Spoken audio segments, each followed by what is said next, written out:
Chapter 5, Coal and Petroleum. Okay, coals and petroleum. In this chapter, we have to learn about uh, coal and petroleum. Okay, so our first topic is inexhaustible natural resources એટલે પુનઃપ્રાપ્ય કુદરતી સંસાધનો. Okay, હવે શું છે કે કોઈ પણ વસ્તુ જે છે નેચરલ એલિમેન્ટ છે, બરાબર છે, એને યુઝ કરીએ છીએ અને આપણને સતત મળતો જ રહે એને કેવું કહેવામાં આવે છે? ઇનહેન્શિયેબલ નેચરલ રિસોર્સિસ. ઓકે, હવે જુઓ, these resources are present ultimate unlimited quality in a nature and are not likely to be exhausted by human activity. Example are sunlight and air. Okay, તો શું છે કે આ જે કુદરતી સંસાધનોમાં છે ને આ જે જથ્થો છે ને અમર્યાદિત છે, એની કોઈ મર્યાદા નથી. હવે શું છે કે આમાં કેટલીક માનવ પ્રવૃત્તિ કરે છે, બરાબર છે, હવા લે છે, હવા બહાર કાઢે છે, સન રે છે એટલે સૂર્યપ્રકાશ છે.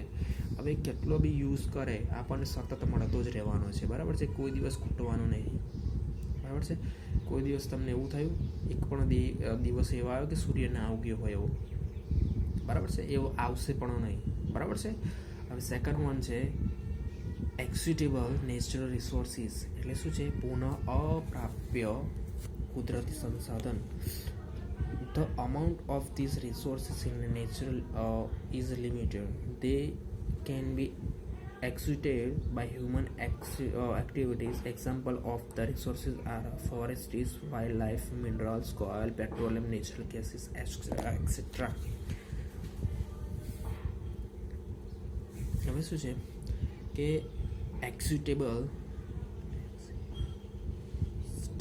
એક્સેસિબલ નેચરલ રિસોર્સિસ, તો આમાં શું છે કે કેટલાક મર્યાદિત છે એ કુદરતી સંસાધનો જથ્થો હોય છે કે જે માનવની પ્રવૃત્તિઓ દ્વારા માનવ જે કામ કરે છે, ઔદ્યોગિક કારખાના સ્થાપે છે, એની જે ડેઇલી રિક્વાયરમેન્ટ હોય છે એના દ્વારા શું થાય છે? એની ખપત સર્જાય છે. તો એ શું છે કે ફોરેસ્ટીસ છે, બરાબર છે. ફોરેસ્ટ છે એ શું છે? લાકડું મળે છે તો લાકડાની જરૂર તો પડવાની જ છે, બરાબર છે. પછી વન્યજીવો છે, ખનિજ કોલસો છે, પેટ્રોલિયમ છે, ને કુદરતી વાયુઓ છે, બરાબર છે. હવે જુઓ,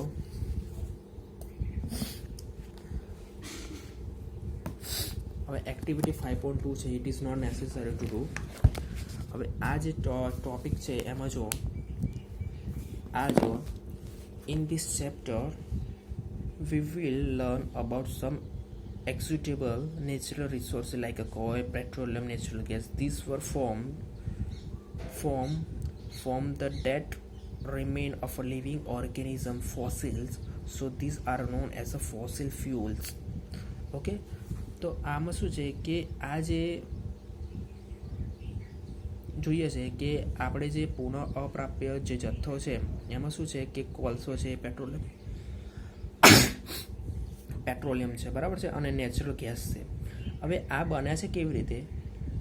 તો જે મરી ગયેલા જે અશ્મિ હોય છે ને, અશ્મિ છે, મૃતદેહો છે, મૃત અવશેષો છે, સજીવોના અવશેષો છે, જે પાન જે છે એમાંથી જે કોવાર ઉત્પન્ન થાય છે, બરાબર છે. હવે એનું જે એમાંથી આ બધા બનેલા છે, ફોર્મ થયેલા છે, પરત દર પરત બનેલા છે, એટલે આને શું કહેવામાં આવે છે? અશ્મિ બળતણ પણ કહેવામાં આવે છે. શું? એટલે ફોસિલ ફ્યુલ્સ પણ કહેવાય છે, એટલે આને શું કહેવામાં આવે છે? અશ્મિ બળતણ કહેવામાં આવે છે. સેકન્ડ ટોપિક છે કોલસો, બરાબર છે. Call, you can see the picture of call. Okay, તો એ કોલસો જે છે આપણે શું કરીએ છીએ કે આપણે રસોઈ બનાવીએ છીએ, એનામાંથી જે કોલસો બને છે ને એ કોલ કહીએ છીએ, બરાબર છે. You may have seen coal or heard about as a stone as a black in a color. Coal is one of the fuel used to rock food. Usually it was used in railway engines, produce steam to run the plants or produce electricity. Coal is also used as a fuel in various industries. Okay, તો આમાં શું છે કે તમે જે કોલસો જોયો હશે અથવા સાંભળ્યો હશે, બરાબર છે, એ શું છે, કાળા કલરનો સખત છે, બરાબર છે, પરંતુ રસોઈમાં જે આપણે કોલસો વાપરીએ છીએ એ તદ્દન જુદો હોય છે, બરાબર છે. હવે જુઓ કે આ કોલસાનો ઉપયોગ છે સૌ પ્રથમ કશામાં કરવામાં આવેલો, રેલવે એન્જિન ચલાવવા માટે, બરાબર છે. પછી શું થયું ધીરે ધીરે કે થર્મલ પાવર સ્ટેશન એટલે તાપ વિદ્યુત મથક, બરાબર છે. હવે અને વિદ્યુત ઉત્પન્ન કરવા માટે વપરાય છે, બરાબર છે. અને ઘણા કોલસા એવા જોયા હશે કે ઘણી પ્રકારની ઉદ્યોગોમાં પણ શું વપરાય છે.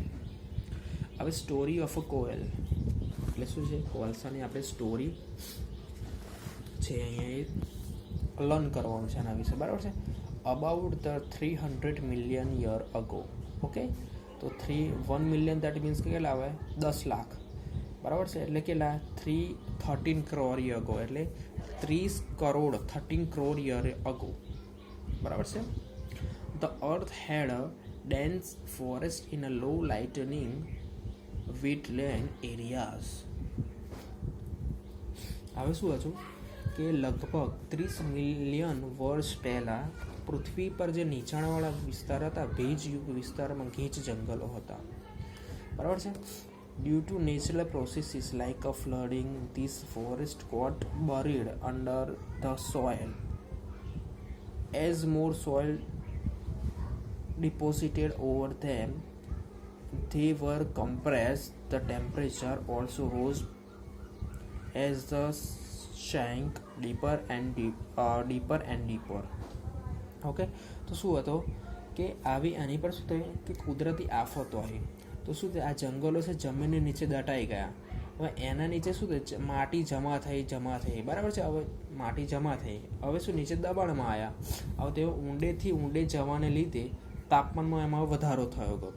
હવે ઊંચા દબાણ અને તાપમાનને લીધે મૃત વનસ્પતિઓ જે છે ધીરે ધીરે શું છે, કોલસામાં ફેરવાતી ગઈ, બરાબર છે.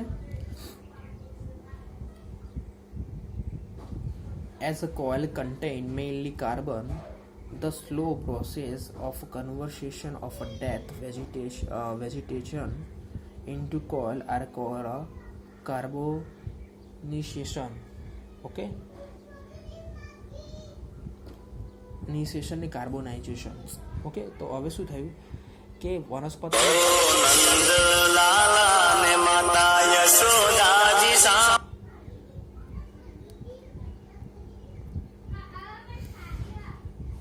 હવે શું થયું કે કન્વર્સેશન થવા લાગ્યું, બરાબર છે. કાર્બોનાઇઝેશન શું થયું આમાંથી કે ધીમે ધીમે જે વનસ્પતિ છે કોલસામાં ફેરવાતી ગઈ. હવે જે કોલસો છે એ મુખ્યત્વે શું હોય છે, એમાં કાર્બન હોય છે, બરાબર છે. હવે મૃત વનસ્પતિઓ જે છે કોલસામાં ધીમું રૂપાંતર થયું અને કાર્બોનાઇઝેશન કહેવામાં આવ્યું, બરાબર છે. હવે જો since it was a form from the remain of vegetation, coal is called fossil fuel. Okay, a coal mine is shown in the figure number 5.2. હવે શું છે કે જે વનસ્પતિના જે અવશેષો હતા, બરાબર છે, હવે એ અવશેષોને લીધે જે કોલસો હતો એને અશ્મિ બળતર પણ કહેવામાં આવે છે, કારણ કે તે શાના વનસ્પતિઓના અવશેષોમાંથી બનેલો હતો એટલે, બરાબર છે. હવે જો આ શું છે, કોઇલ માઇન છે, એટલે કોલસાની ખાણ. When heated in air, coal burn and produce many carbon dioxide gases. Coal is a process in industrial to get some useful products such as coke, coal, tar and coal gas. Okay, તો જ્યારે કોલસાને જે છે હવામાં ગરમ કરવામાં આવે છે ત્યારે કોલસો સળગે છે. હવે કોલસો બ્લેક કલરનો હોય છે, બરાબર છે. મુખ્યત્વે એમાંથી કયો રિલીઝ થાય છે, ગેસ કાર્બન ડાયોક્સાઇડ રિલીઝ થાય છે, બરાબર છે. હવે શું છે કે કેટલાક જે ઉપયોગી ઉત્પાદનો છે જેવા કે કોક છે, કોલટાર છે અને કોલસાની જે પ્રક્રિયા એની પર પ્રક્રિયા કરવામાં આવે છે, બરાબર છે. હવે એનું છે ફર્સ્ટ વન છે કોક, બરાબર છે. હવે શું છે, it is it is a tough porporous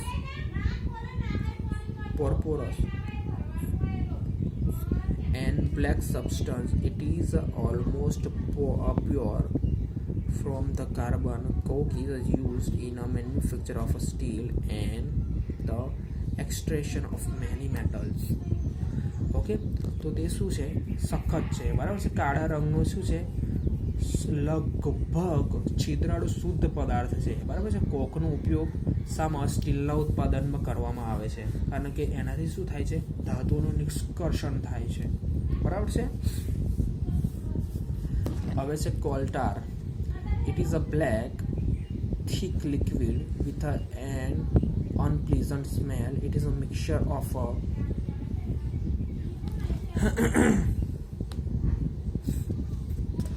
about 200 substance produced obtained from a coal tar are used starting metal for manufacturing various substance used in evening life and in industries like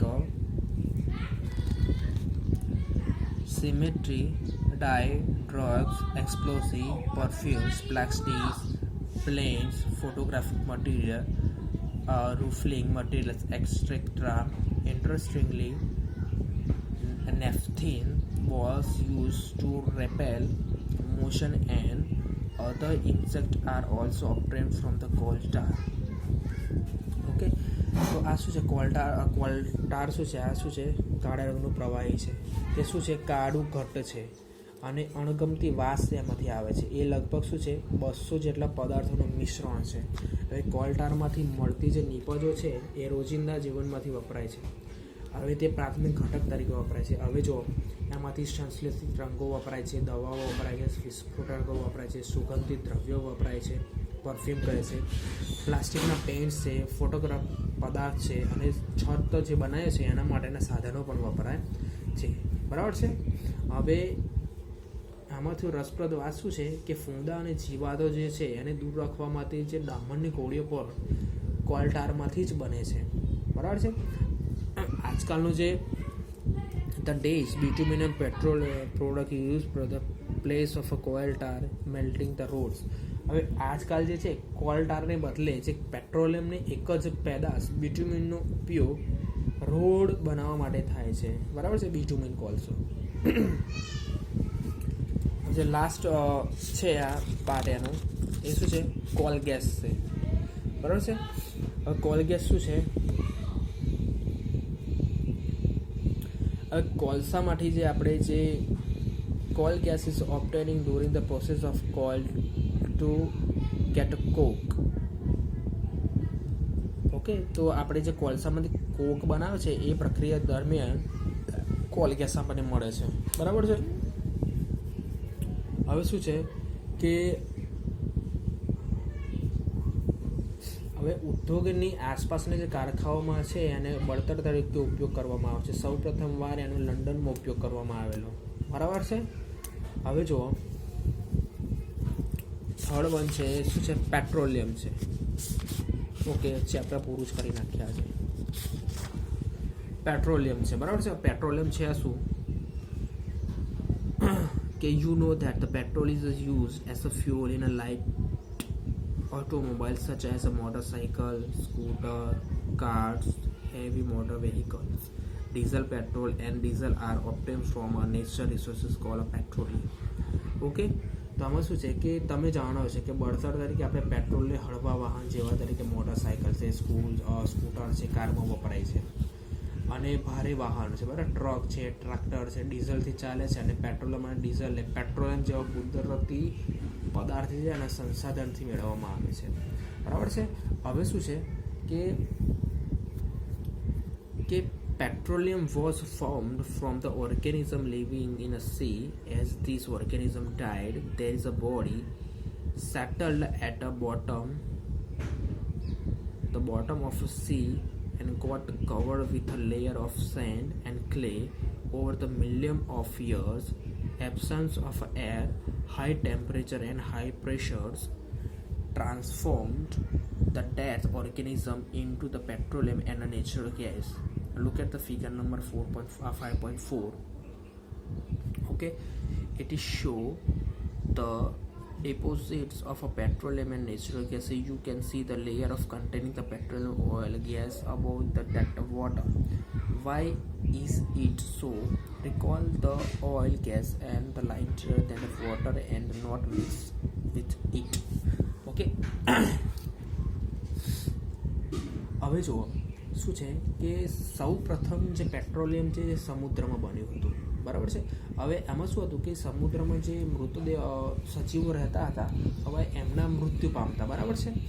મૃત્યુ પામતા એટલે એના મૃતદેહો શું થતા હતા કે સમુદ્રના તળિયે એકઠા નીચે બેસી જતા હતા.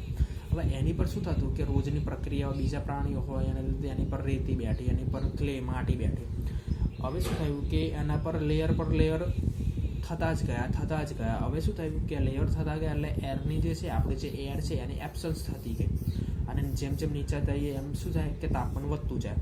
એટલે શું થયું કે હવાની ગેરહાજરીને વધતા તાપમાનને લીધે શું થયું, મૃતદેહો સડ્યા, બરાબર છે. હવે જે મૃતદેહો સડ્યા એટલે મૃત જીવો છે એ પેટ્રોલિયમ અને કુદરતી ગેસમાં ફેરવાઈ ગયા, બરાબર છે.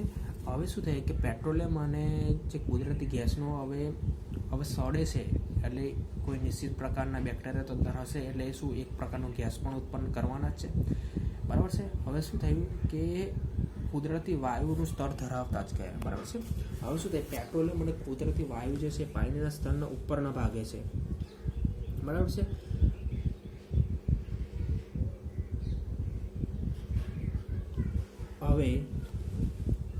હવે શું થાય છે કે જે પાણી અને જે પેટ્રોલિયમ હતું એ શું હશે કે પાણીના નીચલા ભાગે હતું, એની પર શું હતું, પાણી હતું. હવે આપણને ખબર છે કે જે પાણી જે છે એ એની પર તેલ તરે છે, એની અંદર મિશ્ર થતું નથી, બરાબર છે. હવે વાત કરીએ દુનિયાની, તો દુનિયામાં 1859માં જે અમેરિકાનું જે પેન્સિલ્વેનિયા છે એમાં કૂવો ખોદવામાં આવ્યો હતો, બરાબર છે, અને એમાંથી પેટ્રોલિયમ મળ્યું હતું, બરાબર છે. હવે જુઓ આ જે છે ફિગર અહીંયા જોઈ શકો છો, આ ફિગર છે એમાં શું છે, આ એક સ્તર બતાવેલું છે, સી છે, બરાબર છે. હવે શું છે કે રિઝર્વિયર રોક છે, અહીંયા નીચે છે એ રિઝર્વિયર રોક છે, બરાબર છે. એટલે શું છે, ભંડાર છે, ખડક છે. પછી આ શું છે, આ ઓઇલ છે, ગેસ છે, આ ઓઇલ છે, અને અહીંયા વોટર છે, બરાબર છે. હવે શું છે, ઇમ્પિરિયસ રોક એટલે અપ્રવેશ્ય ખડક છે, બરાબર છે. તો આ શું છે, ઇમ્પિરિયસ રોક એટલે અંદરથી પાણી જઈ શકતું નથી. આ જે છે આ લેયર ટુ લેયર છે, માટીની લેયર હશે, ક્લેની લેયર છે. હવે અહીંયા પ્રક્રિયા થઈ તો આટલું જે છે એમાં શું થઈ, અહીંયા શું છે કે વોટર છે, આની અંદર રોક છે, બરાબર છે. અહીંયા વોટર શું હતું, ભેગું થાય પછી એની પર લેયર લાગે. હવે શું થાય કે વોટર જે છે પાણીની ઉપર શું છે, ઓઇલ તરે જ છે, બરાબર છે. ઓઇલની ઉપર શું છે, ઓઇલ કરતાં ગેસની ઘનતા શું છે, ઓછી છે, બરાબર છે. એ શું છે, આ ખડક છે એની ઉપરી સપાટી પર હોય છે, એટલે શું થાય, ગેસ મળે છે. શું મળે, ગેસ. હવે અહીંયાથી શું મળે, ગેસ મળે, અને અહીંયાથી ઓઇલ મળે. એટલે સમજવાનું કે ઓઇલ જે મળે એની ઉપર શું થાય, નેચરલ ગેસ પણ મળે છે. એટલે અને એનો શું થાય કે નેચરલ ગેસ મળે એની નીચે શું હોય, ઓઇલ પણ હોય જ, બરાબર છે. હવે ઓઇલ છે, અહીંયા વોટર છે, ઓઇલ છે અને ગેસ છે. વોટરની અંદર ઓઇલ છે મિક્સ થતું નથી, બરાબર છે. એટલે એ શું છે, વોટરની ઉપલી જે સતહ છે એની પર શું થાય છે, તરે છે, ફ્લોટ થાય છે, અને એની ઉપર શું છે, ઓઇલ અને ગેસ મિશ્ર થતા નથી, બરાબર છે. એટલે આનું જે છે એ અલગથી લેયર બનાવી દે છે, બરાબર છે. એટલે શું થાય કે આ ગેસ અહીંયાથી નીકળે, ઓઇલ અહીંયાથી નીકળે, બરાબર છે. હવે આ શું પ્રક્રિયા કેવી થઈ હશે કે આ રોક છે, બરાબર છે, અહીંયા રોક છે. તો જે પ્રાણીઓ મરતા હશે એના મૃતદેહો સડતા હશે, બરાબર છે. કેમ, એરની એબ્સન્સ અને વધતા જતા તાપમાનને લીધે કોવારો ઉત્પન્ન થયો, ડીકે થયું હશે ને ડેકે થયું હશે, એટલે ગેસ ઉત્પન્ન થયો. ગેસ શું છે કે અમુક એની સપાટી પર ચોંટી ગયો, એનો જથ્થો છે એક જગ્યાએ એકત્રિત થયો, એની નીચે શું થયું, ઓઇલનો જથ્થો એકત્રિત થયો, એની નીચે શું છે, વોટર છે, બરાબર છે. આ રીતે શું થાય કે એને બહાર કાઢવામાં આવે છે. હવે આ જે બહાર કાઢવામાં આવે છે એ શું છે, ઇમ્પ્યોર હોય, એટલું બધું પ્યોર હોતું નથી, પણ એના પર પ્રક્રિયાઓ કરી અને એને પ્યોર બનાવવામાં આવે છે. આપણું જે નેક્સ્ટ ટોપિક છે એ આપણે શું જોવાનું છે? Refining the petroleums. Okay, thank you.